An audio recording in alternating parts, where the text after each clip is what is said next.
Приветствую, друзья, на канале Каска. В этом видео вы узнаете, как слегка повысить FPS Ghost of Tsushima, а также избавиться от лагов и фризов. Пройдемся по настройкам графики, что за что отвечает, насколько сильно влияет на производительность, и постараемся подобрать актуалочку. Если вы уже провели собственные тесты, пишите в комментах свои характеристики ПК и результаты. За большие пальцы вверх и подписку на канал буду благодарен. А теперь готовьте ваши ручки, ну а мы начинаем. Если у тебя есть большое желание поддержать автора этого канала, то есть меня, можно это сделать на моем бусте, но без подарочков и разных фишек, плюшек я вас не оставлю. Вас ожидает специальный архивчик для бусти с твиками, реестрами и максимально жесткой оптимизацией, а также гайд по этому архиву, который я записал на более чем 30 минут. Все ссылочки будут в описании. Начнем по порядку со вкладки экрана. Разрешение оставляйте по умолчанию, либо если необходимо быстро с помощью костылей повысить FPS, тогда понижение разрешения — это ваш способ.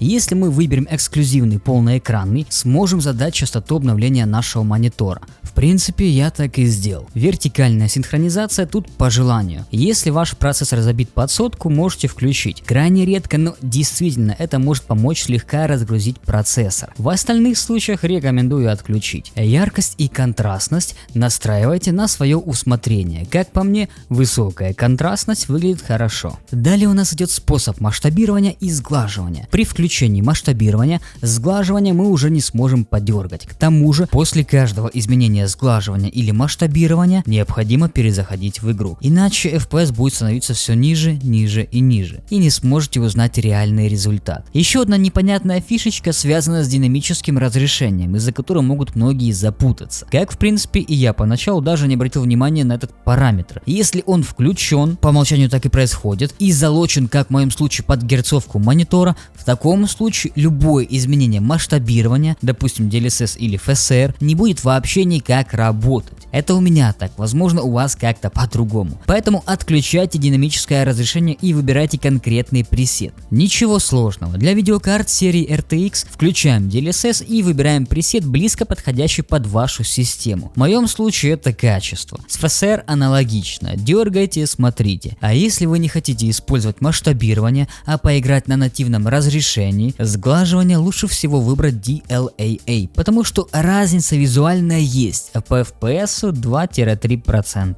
NVIDIA Reflex в одиночных играх я обычно отключаю. И наконец последний параметр, который закрывает вкладку экран. Генерация кадров AMD FSR 3.0. Ничего не могу сказать, потому что у меня игра попросту зависает, причем не полностью. Если я сворачиваю игру, то видно, как она работает. Кстати, пока далеко не ушли, на первой версии патча у многих наблюдается проблема с выходом из игры. Нажимаешь выход, и она попросту зависает. Помогает только удаление процесса с помощью диспетчера задач. Но ребятки уже постарались и сделали экзешник, который всю эту проблему исправляет. Можете найти сами экзешник, если лень искать, можете перейти ко мне в Telegram, который находится по ссылке в описании, и там все скачаете. Теперь переходим на следующую вкладку графика. Ребятки, самое главное, не забывайте, что в зависимости от локации может меняться FPS. Те параметры, которые не влияют на производительность в одной локе, в другой могут показать себя совсем иначе.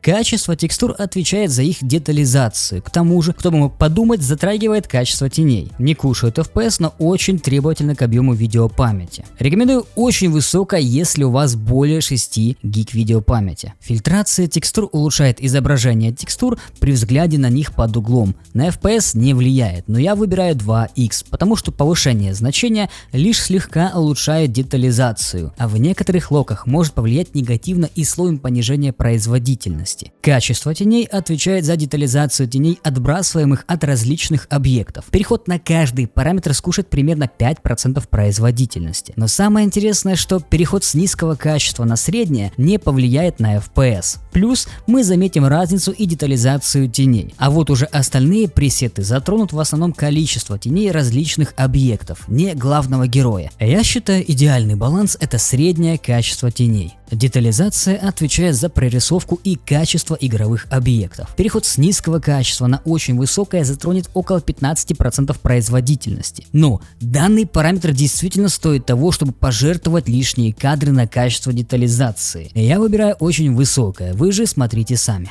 Детализация ландшафта отвечает за детали и восприятие самого ландшафта. На FPS не влияет, но я все же порекомендую выбрать низкое качество. Все из-за особенностей локаций в самой игре. Объемный туман. Чем выше значение, тем более лучше он будет прорисован. Переход каждого параметра скушает около 5% производительности. Но как и с тенями, переход с низкого качества на среднее никак не повлияет на FPS. Выбор очевиден. Глубина резкости. Переход с выкл на очень высокое затронет 1% производительности. Ну и плюс не всем этот параметр нравится. Я рекомендую отключить, либо выбрать среднее. Отражение в экранном пространстве. Генерирует отражение на глянцевой поверхности. Переход с выкл на низкое и высокое скушает около 2% производительности, а уже на очень высокое 4%. Рекомендую высокое качество. Для слабых систем выключаем. Тени в экранном пространстве генерируют дополнительные тени, в частности травы и других растений. Кушает порядка 3% производительности. Но вы сами видите, как оно влияет на общее погружение. Рекомендую выбрать как минимум низкое качество. Остальные пресеты смотрите сами. Визуальная разница есть, но не так критично. Затенение фонового света дает более точное затенение в областях, где объекты или поверхности соприкасаются друг с другом. Разница между выкл и HBAO+ около 4% производительности, а уже какой-то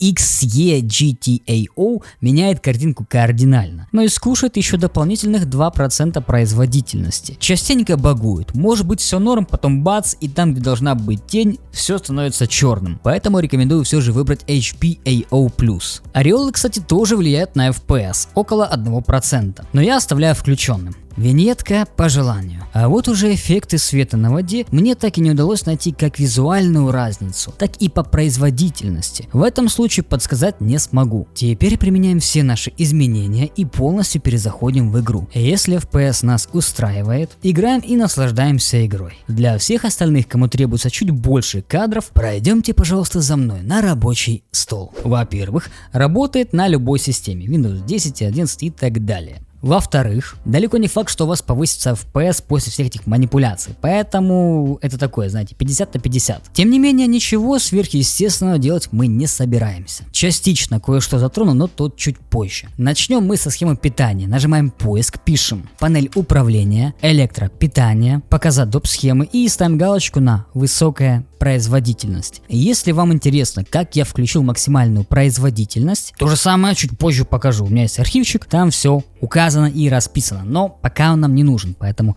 подождите. Если у вас игра в Steam, повезло. Открываем Steam, представим, что это у нас призрак Цусимы, нажимаем PKM, свойства, отключайте Overlay Steam в игре, далее нажимаем Steam, настройки, библиотека и ставим галочку на упрощенный режим. На вкладке друзья и чат отключаем анимированные эффекты. Раз уж мы оказались в настройках, на вкладке загрузки не забывайте иногда очищать кэш. Далее нажимаем на управление и просмотреть локальные файлы. У меня игрушка приобретена из 180 стран, где она недоступна. Да-да. Не удивляйтесь, в папке с игрой мы находим приложение Ghost of Tsushima, нажимаем PKM, свойства, совместимость, ставим галочку на отключить оптимизацию во весь экран, далее параметры высокого DPI и ставим галочку на режим масштабирования, нажимаем ОК, применить и ОК. Это делать не обязательно, но если интересно, что за что отвечает, можете загуглить, если кратко, я не верю майкам, поэтому отключаю оптимизацию, а высокий DPI это для тех, у кого более высокое разрешение монитора. Копируем путь к самому приложению, нажимаем PKM, копировать. Закрываем, нажимаем поиск, пишем настройки, графики. Здесь мы нажимаем обзор, вставляем наш скопированный путь и приложение Ghost of Tsushima добавить. Далее параметры и ставим галочку на высокая производительность. Сохранить. То же самое. Миллиона FPS у вас после этого не будет, но если у вас ноутбук либо 2 видеокарты, то это очень хороший способ правильно направить свои ресурсы. Далее нажимаем параметры, графики. И если вам доступно аппаратное ускорение, тогда можете включить эту галочку. ссылочку. Перезагружаем ПК и заходим, проверяем. Чаще всего это немножко улучшает производительность во многих играх. Плюс, как многие говорят, если ваш процессор мощнее, чем видеокарта, тогда это прям must-have. Обязательно включаем. Ну, как пример, допустим, там 7600X Ryzen 5 и видеокарта 1050 Ti.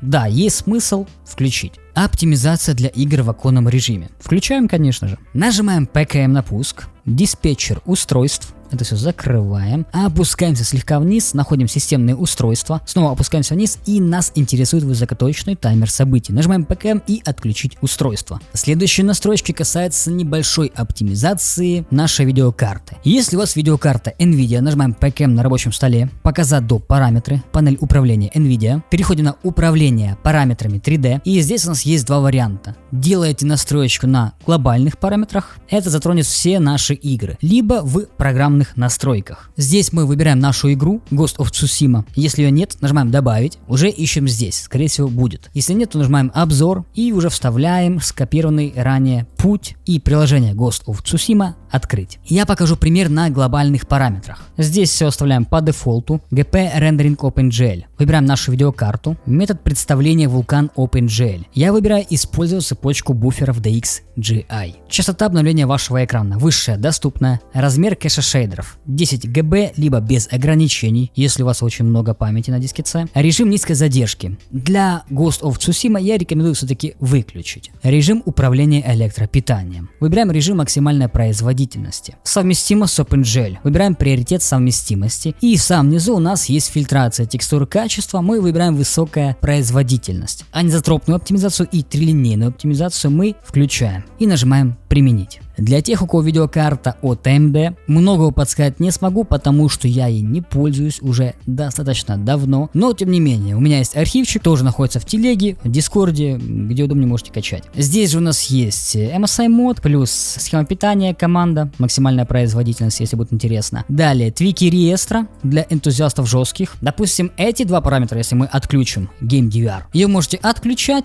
и большинству ребят так повышается производительность от 5 до 15%. Разные результаты, все абсолютно индивидуально. Кому-то вообще не помогает, но тут уже никак не угадаешь. Тем не менее, допустим, если вы отключили Game DVR, первый, второй, и вам нужно будет его включить зачем-то, переходим в бэкап файлов реестра, и здесь также само в 2 клика мы возвращаем наш DVR. Остальное уже можете почитать, если интересно. Это отзвучивание системы и системный приоритет. Тоже хорошие штучки. Уже есть очистка, если интересно. То есть сразу очищаем темп файлики.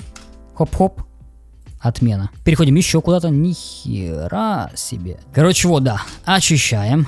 Закрываем, отменяем. Ну и диск cleanup, если интересно, диск C и так далее. Нас же интересует настройка видеокарты AMD. И здесь у нас есть картиночки. Выбираем киберспорт, либо игра, фильтрация текстур, производительность, режим тесселяции, настройки приложения и максимальный уровень тесселяции отключаем. По факту все. Если у вас Intel, ладно, я шучу. Вы навряд ли поиграете, ребятки. Теперь нажимаем поиск. Пишем параметры режима игры. Режим игры мы оставляем включенным. Переходим на игры. Запись. Все, что здесь у вас будет указано, все это отключаем и ставим минимальное значение. Если вы задаетесь вопросом, Каска, как ты сделал, что у тебя здесь ничего нет? Проще простого. Твики реестра, отключение геймбара. И сам геймбар обязательно отключаем. Если у вас Windows 10, переходим на фоновые приложения и буквально в 2 клика отключаем все фоновые приложения. На Windows 11 такой у нас фишечки нет, печально, но тем не менее здесь нужно отключить кое-что другое. Нажимаем поиск, пишем изоляция ядра и отключаем целостность памяти. Штука кушает много FPS, как многие говорят, нагружает сильно систему, поэтому отключайте. И делайте, конечно же, перезагрузку ПК. После всех этих настроек залетаем в Ghost of Tsushima и наслаждаемся, если не высоким FPS, то по крайней мере стабильной и плавной картинкой. Как говорится, до скорых встреч!